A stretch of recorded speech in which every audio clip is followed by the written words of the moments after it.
누가복음 쉬운 6번째 시간입니다.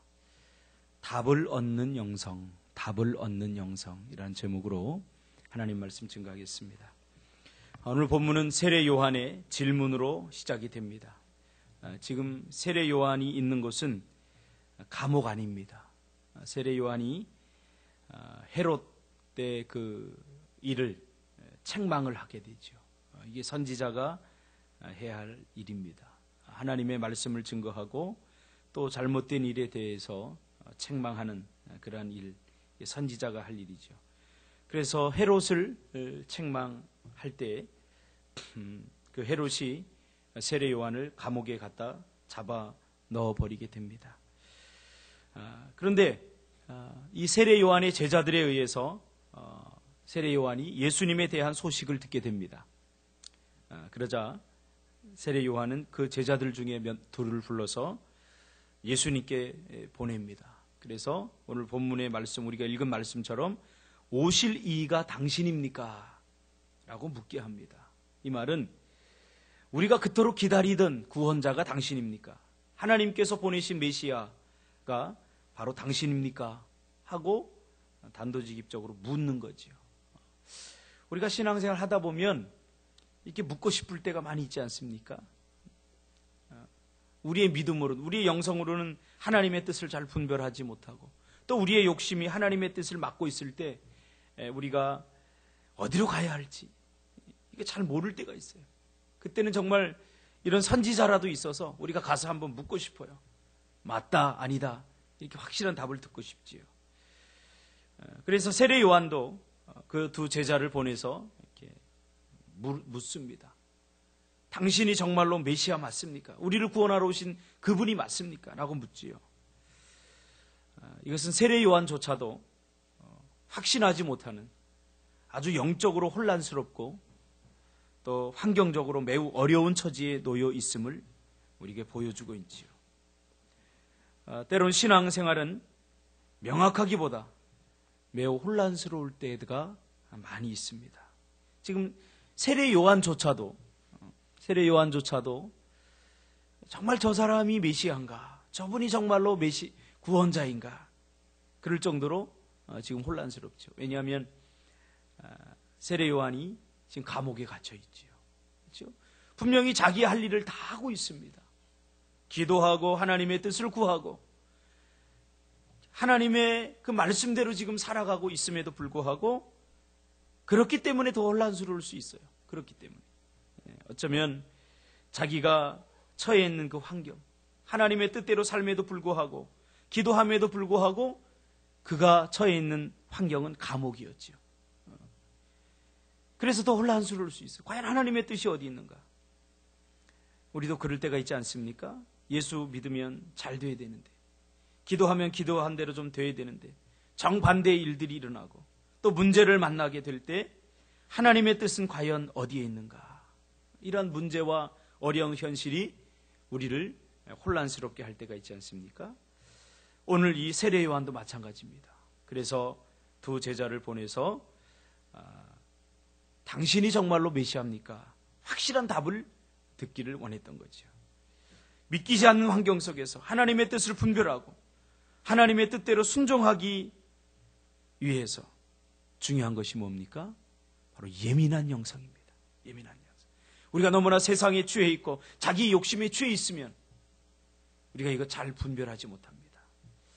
가끔 청년들이 저에게 진로를 놓고 또 여러 가지 문제를 놓고 이렇게 상담을 해올 때 안타까운 마음이 있어요. 이 아이들이 너무나 그 자기 욕심에 취해 있구나.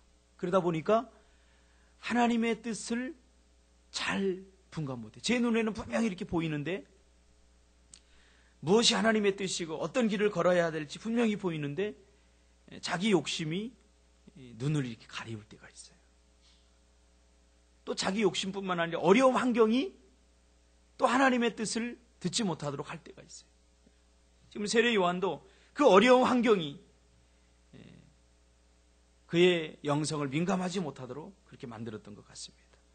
그래서 근심이 너무나 많고 염려가 너무 많으면요, 그 근심과 염려의 무게에 눌려서 하나님의 뜻을 잘 분별하지 못할 수가 있습니다. 그래서 주님은 염려하지 말라, 근심하지 말라 이렇게 이야기한 겁니다. 그래서 세례 요한도 제자들을 보내어서 묻게 된 거죠. 자, 예수님은 얄궂은 분이십니다. 이렇게 안타까운 마음을 가지고 당신이 그 사람입니까? 하나님이 보내신 그 구원자 메시아 맞습니까? 라고 이렇게 물으면 맞다 이렇게 얘기해 주면 얼마나 속 시원하겠습니까? 그렇죠? 그런데 주님은 오히려 애매하게 전혀 상관없는 것 같은 이야기를 합니다. 어쩌면 오늘날도 주님은 당신의 음성을 명확하게 들려주기보다 우리가 매사에 분별하고 그분의 음성을 우리가 가진 믿음과 영적 감각으로 확신하기를 원하실지도 모릅니다. 우리는 그럴 만한 시간과 또 여유가 없다고 말하지 않습니까? 우리는 즉각적인 답을 요구합니다. 즉각적인. 저에게 상담을 이렇게 해오는 분들 이렇게 보면은 뭐 내가 신이라도 된 것처럼 목사님 빨리 결정해 주세요. 뭡니까? 내가 어떻게 해야 됩니까? 마치 커피 자판기에 200원 동전을 넣고 커피를 이렇게 즉석에서 뽑듯이 목사님은 알지 않습니까? 이거 어떻게 해야 됩니까? 막 다그치듯이 그렇게 말하는 사람들이 있습니다. 기도하면 되는데, 하나님의 뜻을 구하면 되는데, 우리는 기도보다 또 하나님의 뜻을 구하기보다 뭔가 마음의 조급함이 있어서 빨리 답을 얻기를 원합니다. 오늘 세례 요한도 마찬가지. 그러한 심정을 가지고 주님을 찾았는데 주님은 그래, 네가 이 길로 가라. 혹은 아니다, 맞다 이렇게 해주면 참 속이 시원할 것 같은데 그렇게 답해주지 않고 주님 뭐라고 그럽니까? 병을 고치고 귀신을 내어 쫓고 소경의 눈을 뜨게 하며 나병 환자를 고치며 귀먹은 사람들이 들으며 죽은 자가 살아나며 가난한 자에게 복음이 전파된다라고 세례 요한에게 이야기해라.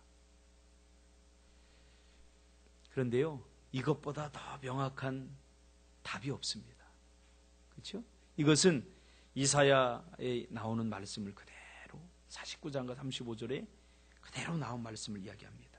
즉 메시아에 대한 예언이죠. 메시아. 구약 사람들이 그토록 기다리고 그토록 간절하게 원했던 메시아가 올 것이다 하는 예언에 대한 말씀입니다. 그러니까 그것이 지금 이루어지고 있고 성취되어지고 있는 거죠. 그러니까 더 이상 무슨 답이 필요하냐? 말씀에서 예언되었던 그러한 일들을 성취하는 이가 있다. 바로 내가 그것을 이루고 있지 않느냐? 더 이상 이것보다 더 확실한 답이 어디 있느냐? 더 이상 이것보다 더 분명한 그러한 답이 어디 있느냐? 그러니 세례 요한에게 가서 그렇다 아니다 이렇게 내 답을 전하는 것보다 세례 요한은 아마 알아들을 것이다. 그러면서 귀신이 쫓김을 당하고 소경이 눈을 뜨고 나병 환자가 고침을 받고 기먹은 사람이 들으며 죽은 자가 살아나고 가난한 자들에게 복음이 전파된다고 그렇게 이야기를 해라. 무슨 말입니까? 말씀대로 되어지는 것을 보고 너희가 판단하라 그 말이죠. 어떻게 보면 예수님께 묻고 예수님의 대답을 듣는 것이 믿음인 것 같지만 그러나 그것은 확인하는 것은 믿음이 아닙니다. 믿음은 말씀을 확신하는 것입니다. 오늘날도 하나님의 약속이 지금 우리의 삶 가운데 이루어지고 있지 않습니까? 이것을 통해서 하나님은 죽은 자의 하나님이 아니라 하나님은 살아계신 하나님입니다. 지금도 기적이 일어납니다. 지금도 하나님의 놀라운 은혜가 많은 사람들의 심령 가운데 부어지고 그들을 통해서 하나님은 일하십니다. 어제도 우리 주일 저녁에 선교 현장을 우리가 보지 않았습니까? 참 아직도 우리를 필요로 하는 그런 사람들이 세계 방방곡곡에 많이 있습니다. 믿지 않는 사람들은 아직도 하나님의 뜻을 모르는 사람들은 십자가가 너무 많이 세워졌다. 한국의 교회가 너무 많다. 십자가가 분위기를 망친다. 이런 쓸데없는 이야기를 하고 있지만 아직도 교회는 더 세워져야 되고 아직도 이 땅 위에는 복음을 듣지 못한 수많은 사람들이 있고 아직도 복음이 그들의 교만과 그들의 그 완악한 마음을 뚫지 못하고 있어요. 뚫지 못하고 있어요. 어제 제가 이찬수 목사님의 이렇게 설교를 들으면서 참 눈물이 핑 돌더라고요. 2차 대전 때 독일군과 이제 연합군들이 싸우는데 미군이 가서 폭격을 이렇게 하려고 B-29기를 띄워서 막 폭격을 하는데 독일군들이 막 포를 쏜다. 대공포를 막 쏜다. 근데 수십 발을 맞았다는 거예요. 근데 수십 발을 맞았는데도 비행기가 추락하지 않아요. 그래서 기지로 돌아와서 조사를 해보니까 화약이 없이 이 독일군들이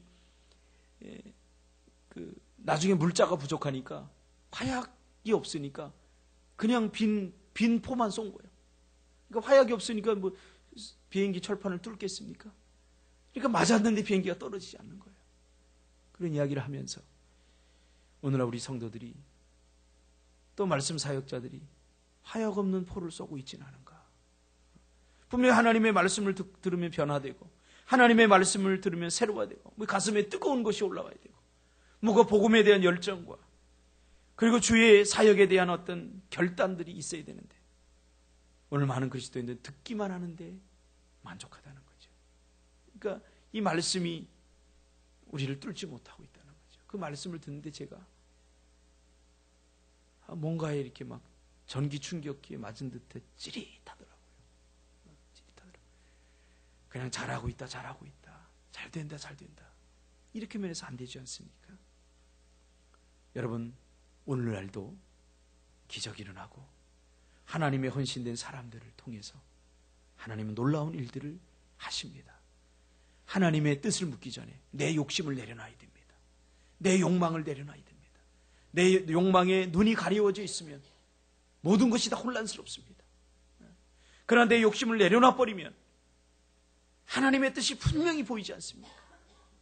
어제 우리 찬양팀 율동하는데 뭐 이런 율동이 있더라고요. 눈 가리는 율동. 그러니까 내 욕심과 내 욕망이 내 눈을 가리워서 하나님의 뜻을 보지 못하게 하는 거예요. 오늘 이 아침에 민감한 영성을 가지고 분명한 하나님의 뜻을 보기를 바랍니다. 그 뜻대로 결단하고 하나님의 음성을 듣고 돌아가시는 여러분들이 되시기를 주님의 이름으로 축복합니다. 기도하겠습니다.